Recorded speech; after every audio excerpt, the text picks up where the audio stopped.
Jangan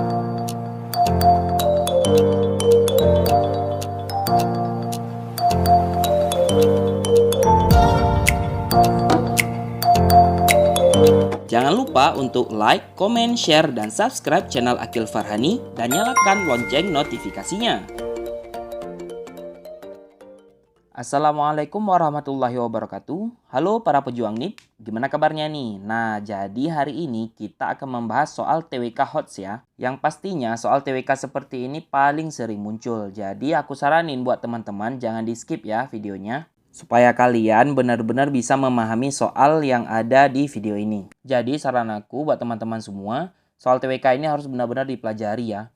Supaya kegagalan yang dialami oleh teman-teman sebelumnya itu nggak kalian alami ya di tahun ini. Oke, aku doain semoga kalian lulus semua. Tanpa berbasa-basi lagi, let's begin.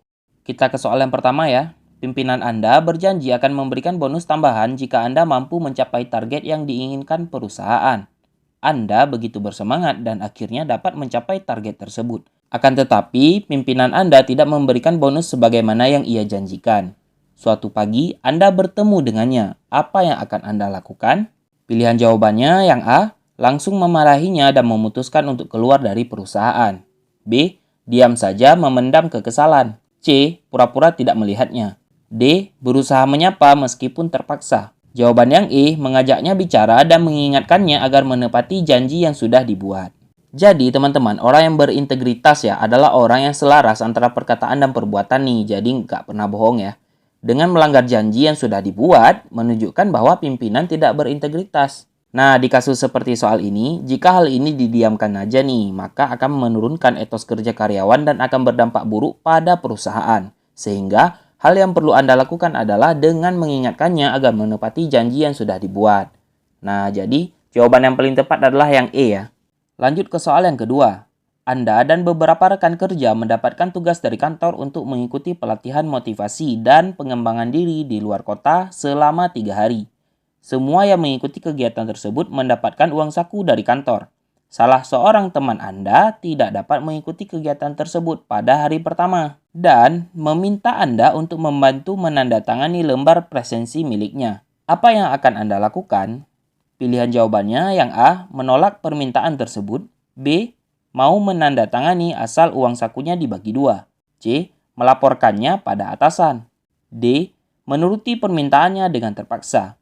Dan E, menyarankan agar ia sebaiknya hadir walau datang terlambat. Jadi kawan-kawan, mendapatkan hak ya dengan melalaikan kewajiban itu merupakan contoh perbuatan yang tidak berintegritas. Nah, hal terbaik yang dapat kita lakukan ya adalah dengan menolak permintaan tersebut. Jadi jawaban yang paling tepat ya di sini adalah yang A nih, yaitu menolak permintaan tersebut. Kita lanjut ke soal yang ketiga. Perwujudan integritas dapat dilakukan dengan berbagai cara. Salah satu contohnya adalah pilihan jawabannya A, aparat kepolisian lalu lintas yang menolak uang damai dari pelanggar lalu lintas. B, Ridwan masuk kantor 1 jam lebih awal sebelum jadwal yang ditentukan. C, Andra bekerja penuh semangat di kantornya. D, bersikap terbuka dalam mengambil keputusan. Dan E, bersedia mengasuh anak yatim yang terlantar di jalan. Perwujudan integritas itu bisa dilakukan dengan banyak cara ya teman-teman. Salah satunya dengan berperilaku jujur ya. Ini yang paling menonjol dari integritas. Bisa juga dengan bertanggung jawab dan dapat dipercaya serta konsisten. Dengan berperilaku jujur, memegang teguh prinsip-prinsip kebenaran, etika, dan moral, serta berbuat sesuai dengan perkataan, maka nih ya, orang tersebut bisa disebut bertanggung jawab serta memiliki integritas nih. Jadi dari semua contoh yang ada di pilihan jawaban ya, yang paling tepat itu adalah yang A, yaitu aparat kepolisian lalu lintas menolak uang damai dari pelanggar lalu lintas. Kita lanjut ke soal yang keempat.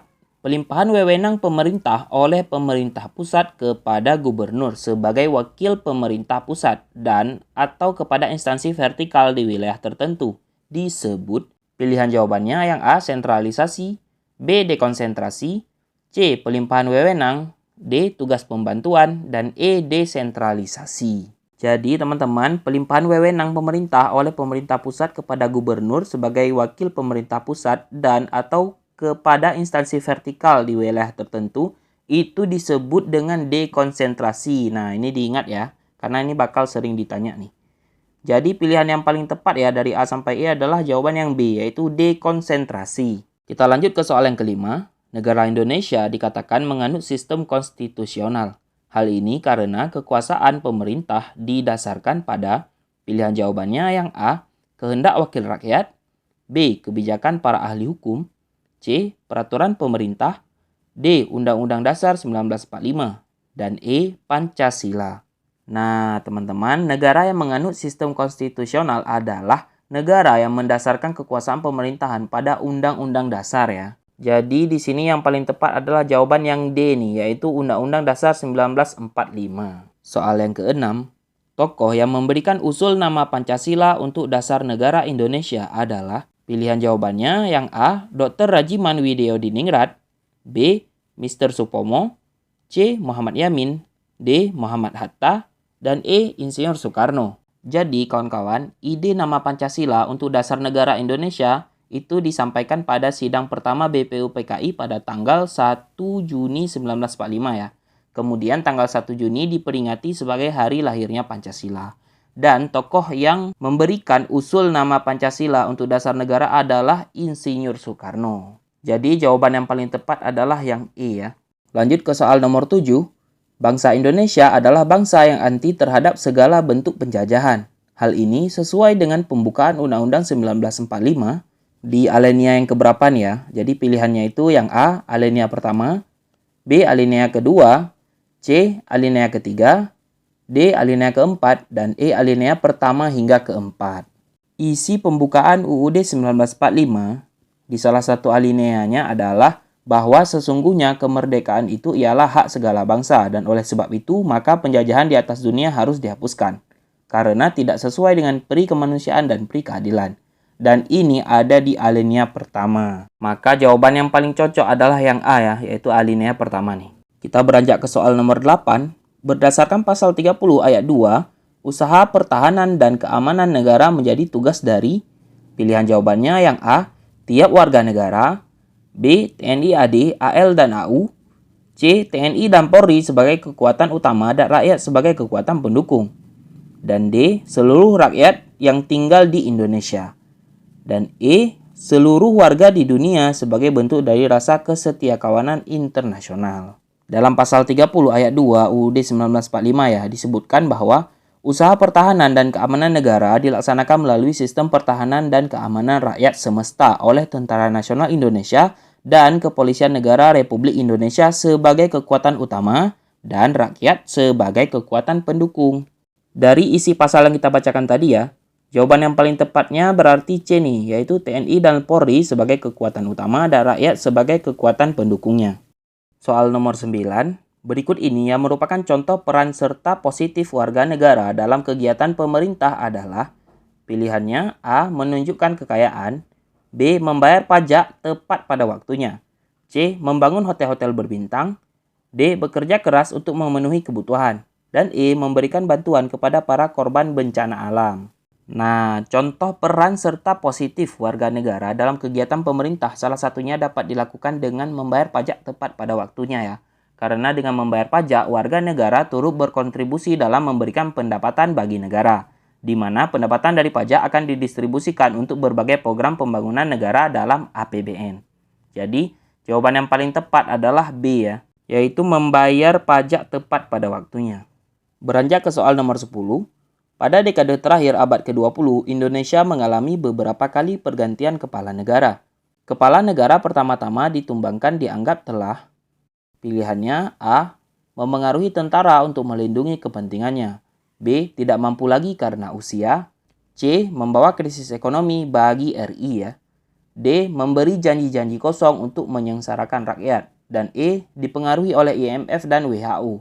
Jadi teman-teman, dulu itu di tahun 1997 ya, sampai 1998, itu krisis ekonomi pernah melanda Indonesia.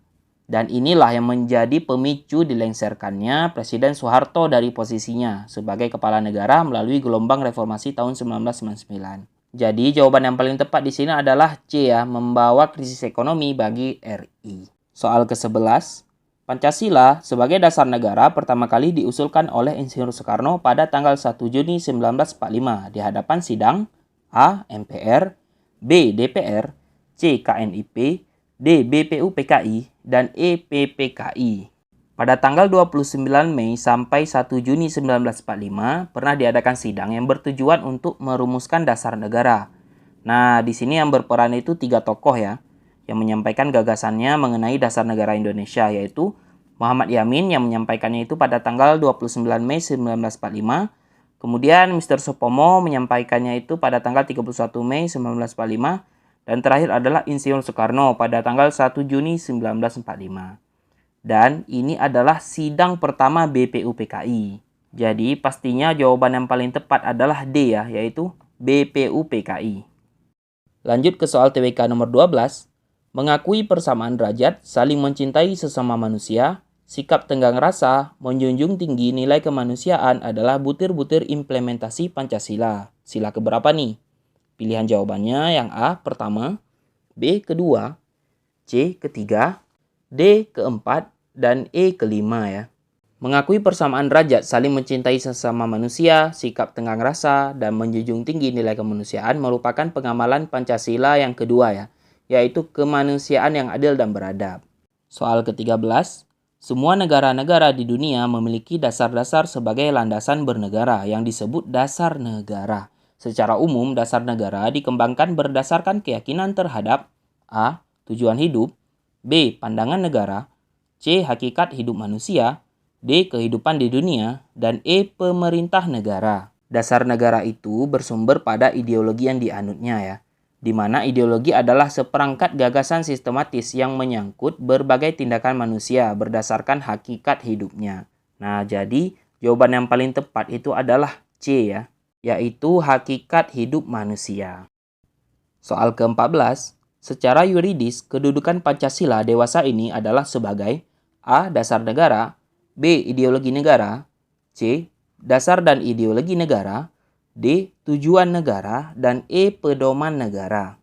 Nah, Pancasila secara yuridis ini disebut juga sebagai hukum ya, digunakan sebagai dasar negara. Karenanya Pancasila digunakan sebagai dasar dalam penyelenggaraan tata negara. Jadi pastinya jawaban yang paling tepat itu adalah A ya, yaitu dasar negara. Cukup sekian dulu pembahasan kita untuk hari ini. Jangan lupa nantikan video selanjutnya ya. See you next time. Assalamualaikum warahmatullahi wabarakatuh. Jangan lupa untuk like, comment, share, dan subscribe channel Akil Farhani dan nyalakan lonceng notifikasinya.